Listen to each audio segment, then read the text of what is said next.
Hello and welcome to Pride of All Europe TV. A couple of weeks ago I tweeted from the official Pride of All Europe Twitter account that £46 million for a permanent transfer for Falcao is looking less appealing every week, and the barrage of abuse I got back from that tweet was ridiculous.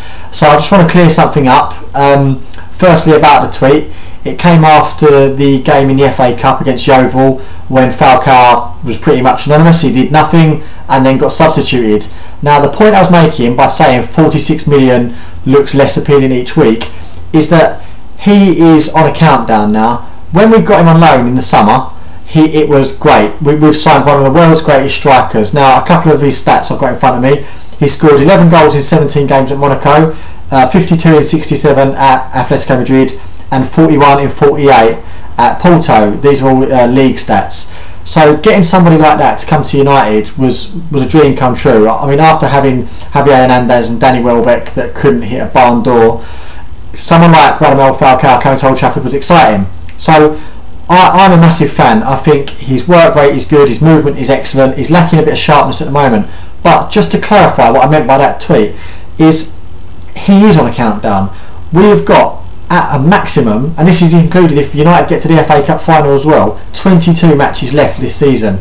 Now, having spent the first half of the season out injured, trying to find his form, trying to find his fitness, he has only scored 3 goals in 13 appearances. Now granted, 8 of them appearances were probably 20 minutes at the end of the game, but he needs to do a lot more to justify a £46 million price tag, because 3 goals in 13 doesn't scream out 45 million, 46 million pound to me. That doesn't even scream out a 20 million pound striker. You know, you can look around the Premier League and get a Wilfred Bonney for that, or a Charlie Austin for that, or a Danny Ings. You know, what I was suggesting with that tweet is that Falcao not only needs to keep fit and stay fit for the rest of the season, he needs to make sure he is the first striker selected, the first one on the team sheet. And what he needs to do, above all, is take his chances when they come to him. If he finishes the season having played 26 games for us and scoring 10 goals, maybe it will, maybe it will hit home that he's a player we can't do without. Now, a lot of the tweets that came back to me were saying, he's had a long-term injury, you don't know what it's like, he needs to find his form, he needs to get fit, match sharpness, he's lacking a yard, it will all come back given time, it's not his fault. Now, I completely understand that. It's not his fault. He doesn't pick the team, he doesn't leave himself out. But what I am saying is that £46 million looks less appealing every week he's not in the team, or every week he's taken off after 60 minutes, or every week he only gets 10 minutes at the end of the game. He needs to do more to justify this price tag and to prove to everyone why he's worth buying. Now, it's not my money. I don't know why, people say, why do I care? It isn't my money, it's the club's money.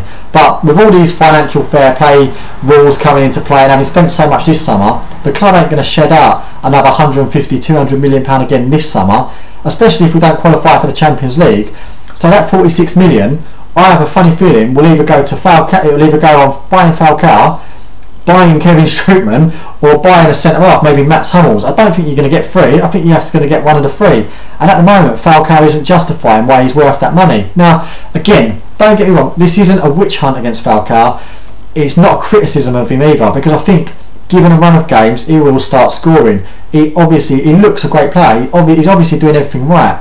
But when you've got competition from Van Persie, who we know Van Gaal likes, Wayne Rooney, fair enough, has been dropped to midfield, but he could always come and play back up top. And James Wilson, who's chomping at the bit to get in the side, and he does deserve a chance as well, Falcao needs to do more. So I just wanted to clear up that tweet, that it's not a witch hunt from anybody at Pride of All Europe against Falcao. We all want him to do well. We want him to start every game and score bundles of goals. But it is a countdown. With 22 games left this season, he's definitely not going to play in every single match, but he needs to get a run of games together and he needs to start scoring. If you disagree with me, if you think I'm wrong or out of order, hit me up on Twitter. It's at Nathon W, that's NATHONW, or respond directly to the Pride of All Europe account. That's at MUFC_POAE. Cheers.